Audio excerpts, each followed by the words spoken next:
आप देख रहे हैं बोल हिंदुस्तान। आज बोल हिंदुस्तान सिंधु बॉर्डर के ऊपर हम उपस्थित हैं। आंदोलन की कवरेज निरंतर 2 महीने से ज़्यादा हमें हो गए।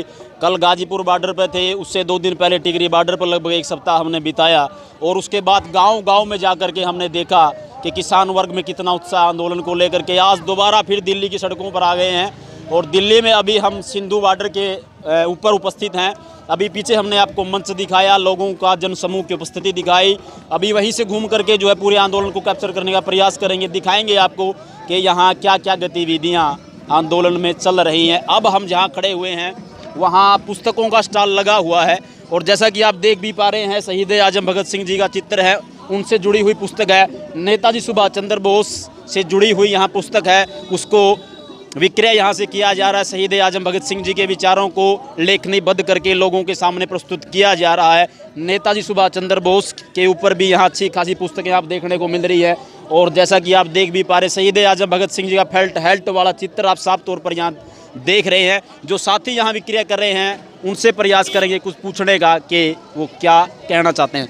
जो ये आपने जो लगा रखा है, ये पोस्टर जो हम देख पा रहे हैं, चूँकि पंजाबी भाषा में इसको लिखा हुआ तो हम तो पढ़ने में से सक्षम नहीं है, तो कृपया करके आप बता दें कि इसमें क्या क्या लिखा गया है। इसमें ये हम लोग शहीद आजम भगत सिंह का एक पोस्टर निकाला है और इसमें शहीद आजम भगत सिंह का एक कोटेशन लिखा है कि जब तक व्यक्ति के द्वारा व्यक्ति का या राष्ट्र के द्वारा एक दूसरे राष्ट्र का शोषण खत्म नहीं हो जाता, जब तक यह जंग जारी रहेगी। ये भगत सिंह का इसमें कोटेशन हमने लिख कर दिया है और ये आज पूरे देश भर में लोग समझ भी पा रहे हैं कि किस तरीके से उद्योगपतियों के लिए जो कानून पूरे देश भर के अंदर लाए जा रहे हैं। पिछले 2-3 महीने से किसान इसका विरोध भी कर रहे हैं। 81 डेज हो गए हैं आंदोलन को और पूरा आप देखिए इतने दिन के बाद भी आज किसानों में वही जज्बा है, क्योंकि हम विचारों के माध्यम से शहीद आजम भगत सिंह को लोगों के बीच में पहुंचाने का एक प्रयास कर रहे हैं कि भगत सिंह को लोग पढ़े, नेताजी सुभाष चंद्र बोस को लोग पढ़े। नेताजी सुभाष चंद्र बोस ने कहा था कि जब तक किसान अपनी एकजुटता नहीं बना लेंगे, जब तक एक इकट्ठे नहीं होंगे, तब तक उनकी जो मांगे हैं वो नहीं मानी जा सकती। तो आप देखिए आज संयुक्त किसान मोर्चा के तहत में कई सारे संगठन हैं जो किसान मोर्चा के साथ में आज लड़ाई लड़ रहे हैं और हम लोग मध्य प्रदेश से आए हैं और यहाँ पर आंदोलन में शामिल हैं। जब से आंदोलन 26 नवंबर से शुरू हुआ है, हमारे साथी यहाँ पर इस आंदोलन में मौजूद है 26 नवंबर से। एक बहन जी भी हमारे साथ हैं, उनसे भी कुछ पूछेंगे। जी बहन जी, जो आप ये जो यहाँ विक्रय किया जा रहा है शहीद आजम भगत सिंह जी का फेल्ट हेल्ट वाली हम बुक देख रहे हैं, परंतु समस्या ये है कि ये जो है पंजाबी भाषा में इसको लिखा गया है। तो मैं भी चाह रहा था, हालांकि हमारे पास अच्छा खासा साहित्य है और हम जो है बहुत लंबे समय से काम भी करें इसी विचारधारा के ऊपर, तो क्या ऐसा नहीं कि आपके पास कोई जो हिंदी में इनकी कोई पुस्तक यहाँ उपलब्ध हो? हिंदी में भी थी, अभी हमारे पास यहाँ ख़त्म हो गया है स्टॉक में, अभी हमने और छपाने के लिए डाला है। और नेताजी सुभाष चंद्र बोस का हिंदी में हमारे पास अभी किताब अवेलेबल है, लेकिन पंजाबी में भी जो इसमें लिखा है, मैं बताना चाहूँगी कि भगत सिंह का जो संघर्ष रहा है, जो बचपन से मात्र 13 साल की उम्र से शहीद आजम भगत सिंह जो पंजाब के थे, उन्होंने किस प्रकार से संघर्ष किया आज़ादी आंदोलन में। जब असहयोग आंदोलन चल रहा था गांधी जी के नेतृत्व में, तब तमाम जो छात्र नौजवानों से अपील की गई थी कि देश की आज़ादी, पढ़ाई रुक सकती है लेकिन देश की आज़ादी नहीं रुक सकती है, ऐसा आह्वान गांधी जी ने किया था। तो पूरे देश का छात्र नौजवान निकल गया था आज़ादी के लिए।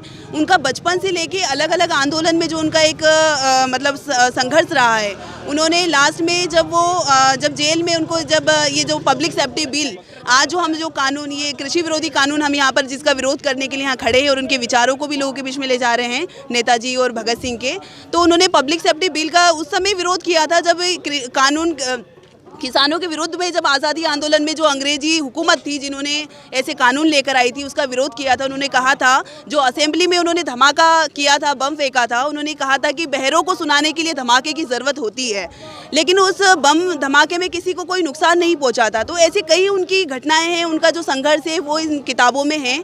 और आज हम ये जो इतना बड़ा ऐतिहासिक आंदोलन है, आज़ादी के बाद ये पहला एक ऐसा आंदोलन है जहाँ पर पूरे देश का हर वर्ग का, छात्र नौजवान से लेकर किसान से लेकर महिलाएं यहाँ पर शामिल है और ये जो कृषि विरोधी काले कानूनों का विरोध कर रहे हैं, क्योंकि सब कुछ हमारे देश के जो प्रधानमंत्री हैं, जो कठपुतली सरकार है अंबानी अडानी की, उन्होंने पूरे देश को बेच दिया है। आप देखिए, स्कूलों को बेच दिया, हेल्थ को बेच दिया, बैंक, रेलवे, सब कुछ बेच दिया, सिर्फ खेती बाड़ी बची थी किसानों के पास, अब उनका भी सौदा करने जा रहे हैं। इसके लिए पूरा देश का किसान जागरूक हो गया है और उनके विचारों से प्रेरणा लेकर भगत सिंह, नेताजी सुभाष चंद्र बोस ने भी, इनका भी एक मतलब आज़ादी आंदोलन में जब इन्होंने कहा था, एक किसान सभा हो रही थी नेताजी सुभाष चंद्र बोस के नेतृत्व में, तो कहा था कि जब तक किसान संयुक्त मोर्चा नहीं बनाया जाएगा, जब तक किसान सब इकट्ठा होकर अपनी मांगों के लिए नहीं लड़ेंगे, तब तक हम लोग अपनी मांग हासिल नहीं कर पाएंगे। आज हम वो उनका सपने को पूरा होते हुए देख रहे हैं कि आज जब हमारा देश पूरा जूझ रहा है इन समस्याओं से, तो आज पूरे देश का किसान संयुक्त मोर्चा बनाकर लड़ रहा है। उसमें छात्र, महिला सभी लोग इसमें शामिल हैं और इनके विचारों को हम लोग इस किसान आंदोलन में